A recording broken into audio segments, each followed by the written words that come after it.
I didn't think we were getting one of these. Here it is, guys. The leg. Sorry, no, the leg. I mean, wait.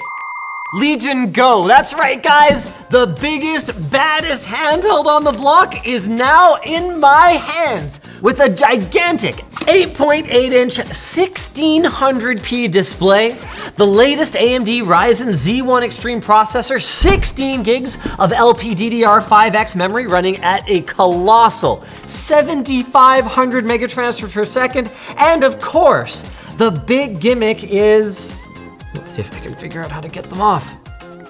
Oh, that doesn't seem like a very good mechanism. True Strike controllers, which, like the Nintendo Switch, can be removed from the device so you can pretend it's 15 years ago and you're wiggling your Wii. Oh my God.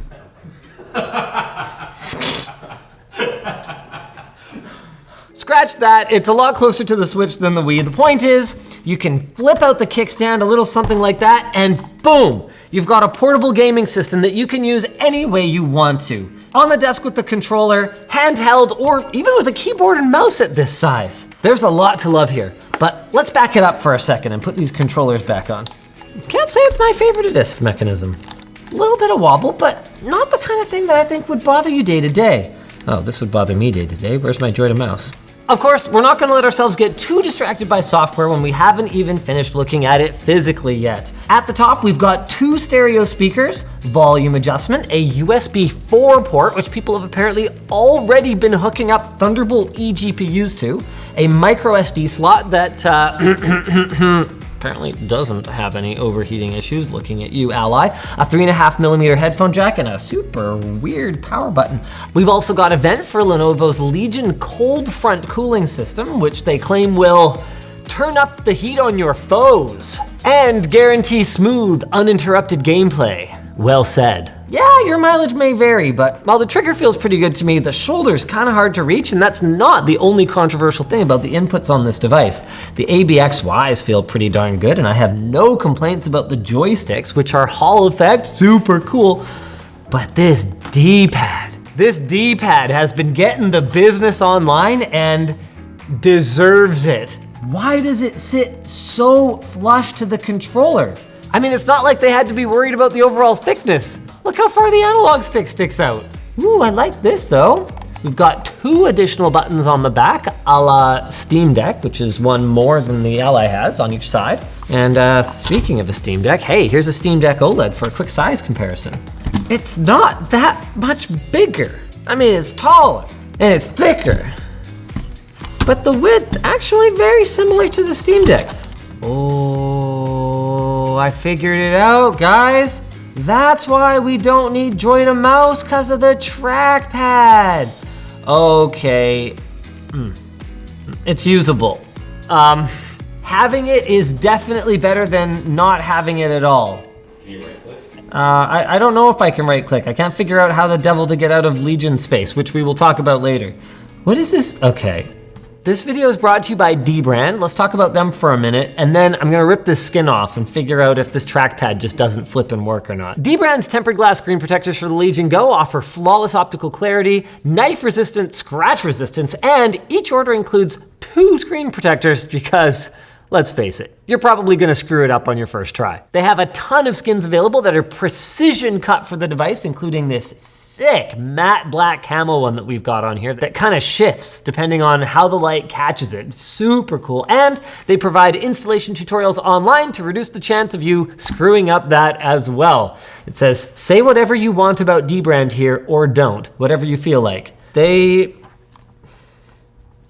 gave me money.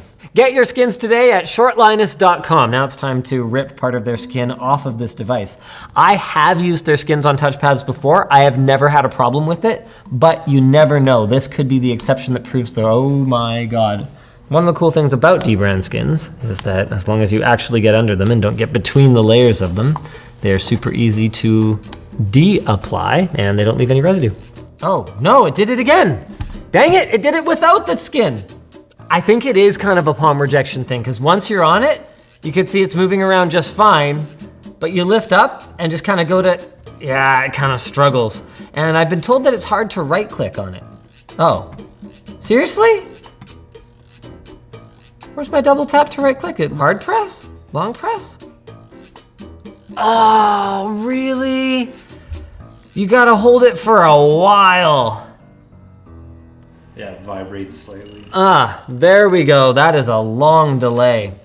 Not a big fan, but I am a big fan of having a second USB port on the bottom of the device. This one is also USB 4, and this can be really nice when you're gaming with power plugged in, so it's not kind of pulling on the top of the device. With that said, I do like having the option to plug it in the top if I'm lying in bed and I don't wanna mash my power cord. Oh wow, this is interesting. On the right-hand side, they've got, look at all the buttons on this mama jama. Shoulder trigger, the two I mentioned at the back here, a wheel, and 2 more flipping buttons over here. Did you notice that the buttons aren't the same on both sides? Wait, what? How did I not even notice this? The back buttons are like this, and like this. This must have something to do with FPS mode, which all I know about is there's a stabilization disc, and it's something to do with the right controller. We're gonna get to that in a bit. First, let's fire up a game. Hello? Click registration. Click registration is not good. They have so many buttons on there, and none of them work for mouse. I get it. You wanna have a touchpad so that you don't need to have like a janky joy to mouse thing and then risk that it doesn't accidentally stay in mouse mode when you're in a game and you want it to be operating in joystick mode or whatever. But your touchpad has gotta be better. Hopefully this is something they can fix in software. Yeah, I can throw the box on the floor, but not until I talk about the carrying case. Realized I never did the accessories here. That's a carrying case, all right.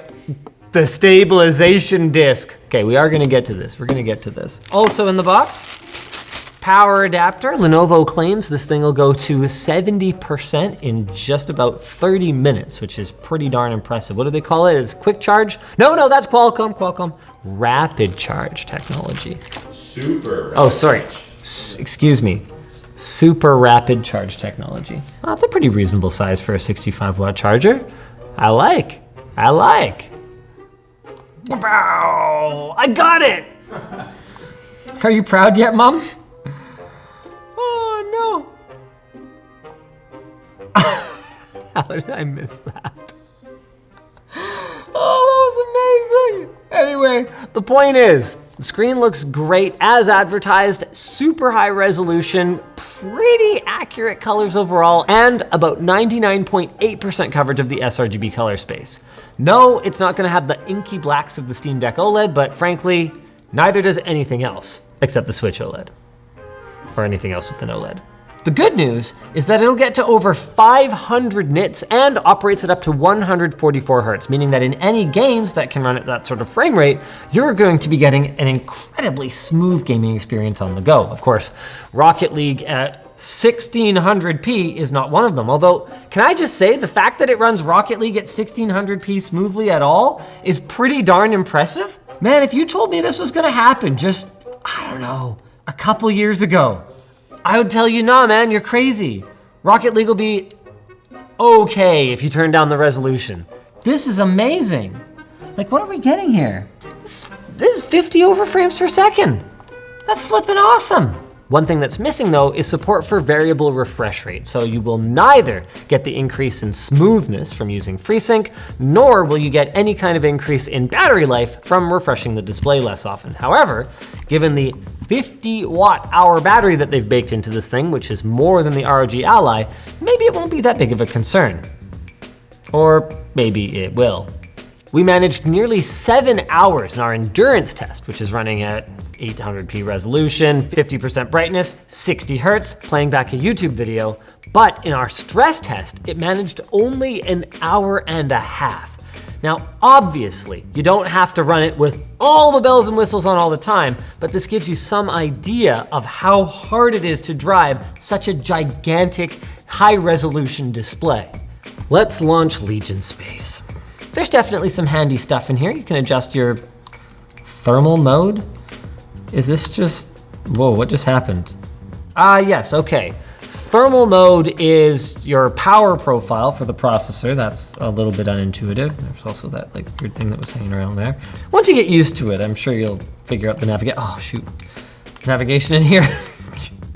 This is important. You can adjust the mode that the display operates in. So 2560 by 1600 is of course the native resolution, but you can run at 1/4 of that, so that's half in either dimension, in order to make your games run a little bit faster. We tested a variety of games at 800p and 1600p to show you guys that yes, you can run some lighter titles at 1600p, but if you want to take advantage of that 144 hertz refresh rate, you're probably gonna wanna turn it down to 800p, which looks a little bit rougher on a display of this size, but is still very usable. I don't want this video to just turn into trashing on Legion Space, but like, how is there not controller-based navigation in here? Oh my God. Okay, I go to the page for Curse of Monkey Island. Wait, what is this? This is just Steam? What is Games Planet? Anyway, the point is I go back and it just dumps me at the top of this page again. It doesn't remember where I was scrolled to. Wait, am I even allowed out of Games Planet? I already clicked back. No. It's just flashing. No, unacceptable. This should go back and this should go back. Ridiculous. Wait, what? Do I go here now? No, oh, come on! You know, I get what Lenovo was thinking with this, right? Looking at the landscape out there and going, you know what everyone needs? Another place to organize all their games. Steam, what's that? It's like water, but weaker. How the f do I actually get back to this? Is this it? Home, okay, back to home. God, I'm afraid to click on Cloud Game now.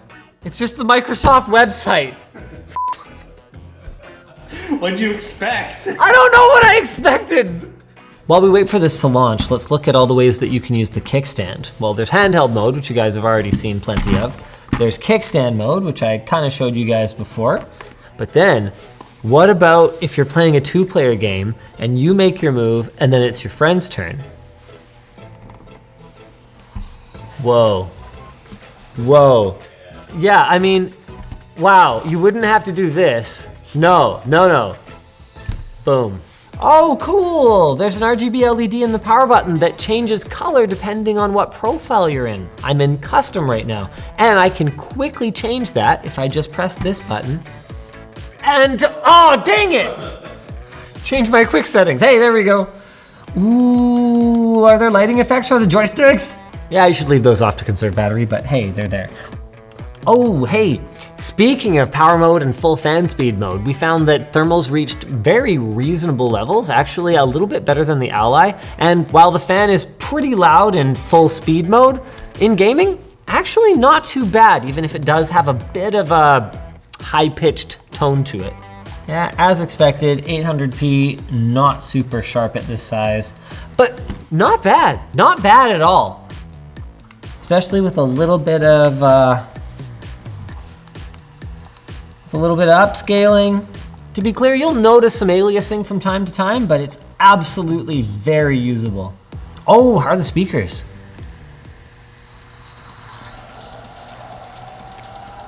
Very top firing. I've heard top firing speakers that are not bad, actually have a pretty good soundstage. These are not those speakers. I would strongly recommend using Bluetooth speakers or the integrated 3.5mm jack. Did I mention the SSD yet? Comes in 512 gigs or 1 terabyte, Gen 4. I love the big screen, no question. It's big, it's bright, the colors are decent, but it's almost 2 pounds, guys. Of course, you don't have to hold the whole thing. What about FPS mode? Here's the stabilizer. Oh yeah, magnetic, okay, cool. All we gotta do is flip this little switch. FPS mode, and now, let me see if I can figure out which way is supposed to be, okay, yeah. Okay, M1, M2. Got the trigger, got the bottom trigger. It's hard for me to put into words how unintuitive it is to be holding a controller and using it as a mouse. Did you guys have a lot of success with this? I played a little bit of CS2 with it. The thumbstick does come off the joystick if you feel that's more comfortable. The thumbstick comes off the joystick, like an Elite controller kind of thing, or? Oh yeah, okay. It doesn't seem like that's super. There's also storage in the case for it, so you can like keep it with you, I guess. Sorry, who said they're playing Overwatch with this? Dave 2D said that? Hey, you know, maybe it's me. You gotta be user error, right? How the hell do I get out of the car? Seriously, it feels like, you know, like it got the mouse and the controller and I just got no idea what's going on. I don't know what it is. It just feels like it should be. No, you're in the car. No, I'll get out of the car. I'll get out of the car. How do I brake? Oh God, I freaking. Okay, I'm gonna find someone to fight. This guy looks tough. Are you tough? How do you like bullets, tough guy? Oh. Click heads. I think the thing that makes the least sense about this is the fact that there's a 6-axis gyroscope in this thing. So if I really wanted to aim better, man, I would just use gyro-assisted aiming like we showed in that recent video on LTT. That's a very, very good way to improve your accuracy if you're not great with aiming with thumbsticks. That's right, my friends, all this can be yours for just $700 US. In fairness to Lenovo, yeah, that's about the price of an ROG Ally, and the performance is very similar with some perks, like the larger, higher resolution 144 Hz display, and the fact that the controllers are detachable. It comes with some downsides, the software being a major obvious one, but the good news is software is something that can be improved as long as Lenovo remains committed to this product line, and if its initial success is anything to go on, I think that there is a at least greater than 0 chance of that. Just like there's a greater than 0 chance of you subscribing to ShortCircuit. Go, do it now, what are you waiting for?